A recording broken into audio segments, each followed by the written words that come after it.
बहुत से लोग हमारे पास आके पूछते हैं कि हमें फेस स्कल्पटिंग के बारे में बताएं। फेस स्कल्पटिंग क्या होती है, वो कैसे की जाती है, वो क्यों की जाती है और किस किस को कर सकते हैं फेस स्कल्पटिंग। ये एक बहुत ही अच्छा एक टॉपिक है जो आप लोगों को जानना बहुत ज़रूरी है। फेस स्कल्पटिंग बेसिकली क्या है? फेस स्कल्पटिंग हम जो हमारा नेचुरल फेस है उसके फीचर्स को हम एनहेंस करने के लिए यूज़ करते हैं। उसको जो स्किन है उसको डिफ़ाइन करने के लिए, जैसे हम एज कर रहे हैं तो जो चीक बोन्स है वो अंदर होने लगती हैं, चीक्स धंसने लगते हैं क्योंकि नीचे का जो फैट है वो डिस्ट्रॉय होने लगता है, ख़त्म होने लगता है।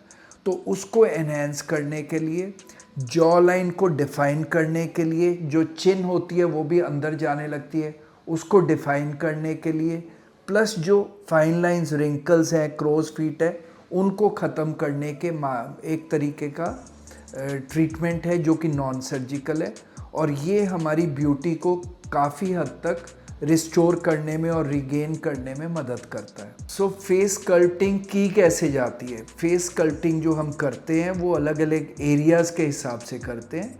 जैसे अगर हम क्रो लाइन्स या हम लोग रिंकल्स को ट्रीट कर रहे हैं तो हम लोग बोटॉक्स का यूज़ करते हैं, जो कि एक बहुत ही अच्छा और पुराना माध्यम है जिसको अच्छे से अगर किया जाए तो करीब करीब असर 4 से 5 महीने तक रहता है।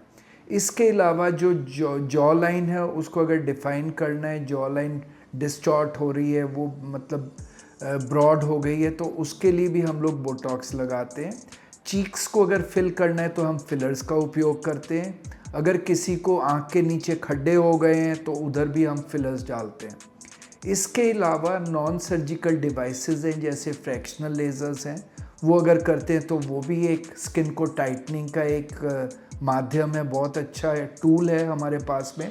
इसके अलावा हाई इंटेंसिटी फोकस या अल्ट्रासाउंड, जिसको कि हाइफू ट्रीटमेंट बोलते हैं, स्किन के नीचे जो कोलेजन होता है वो धीरे धीरे धीरे श्रिंक होने लगता है, कम होने लगता है, तो उसकी रीग्रोथ में भी हाइफू भी एक बहुत ही कॉमन सी डिवाइस है जो कि बहुत अच्छे रिजल्ट्स दे देती है।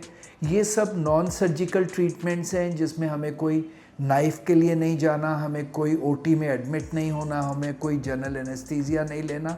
ओपीडी प्रोसीजर्स हैं, अगर अच्छे से किए जाएं तो कोई भी साइड इफ़ेक्ट्स नहीं है। अब ये नॉन सर्जिकल फेस लिफ्ट जिसे हम बोलते हैं, इनके बेनिफिट्स क्या हैं? एक तो हम इससे फाइन लाइंस, रिंकल्स ख़त्म कर सकते हैं। हमारे जो चीक्स हैं अगर वो अंदर हो गए हैं तो उसको हम नॉर्मल पहले जैसा वापस कर सकते हैं। जो कोलेजन है जो लूज़ हो गया है उसको हम टाइटन कर सकते हैं। जाउल्स जैसे इधर हो जाते हैं, इसके नीचे आ जाती है, इसको हम लिफ्ट कर सकते हैं। थ्रेड्स के द्वारा हम पूरे के पूरे फेस को ही लिफ्ट कर सकते हैं without undergoing any surgical interventions. So दोस्तों, अगर आप कुछ फेस लिफ्ट को लिए देख रहे हैं या फेस स्कल्पटिंग के लिए देख रहे हैं तो मेरी आपसे एक ही एडवाइस है, आप कोई अच्छे डर्मेटोलॉजिस्ट से मिलें। आप नॉर्मल मतलब उसका क्रेडेंशियल चेक करके अपने ये ट्रीटमेंट्स कराएं, क्योंकि एक बार अगर ये ट्रीटमेंट गलत हो गया तो इनके साइड इफ़ेक्ट्स डेफिनेटली हो सकते हैं। अगर बोटॉक्स गलत जगह पे लग जाएगा तो उससे कई प्रकार की हानियाँ हो सकती हैं, जैसे लिड ड्रॉप हो सकता है, टोसिस हो सकता है। ये सब प्रॉब्लम से बचने के लिए आपको किसी अच्छे डर्मेटोलॉजिस्ट के पास भी जाना है। इसी प्रकार अगर हम फिलर्स अच्छे से नहीं करें तो ब्रूजेस के चांसेस हैं, इन्फेक्शंस के चांसेस हैं।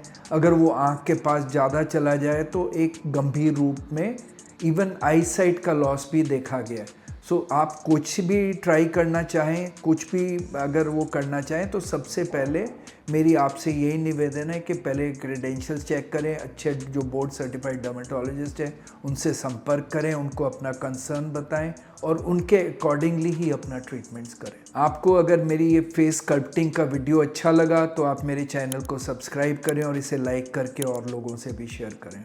Thank you.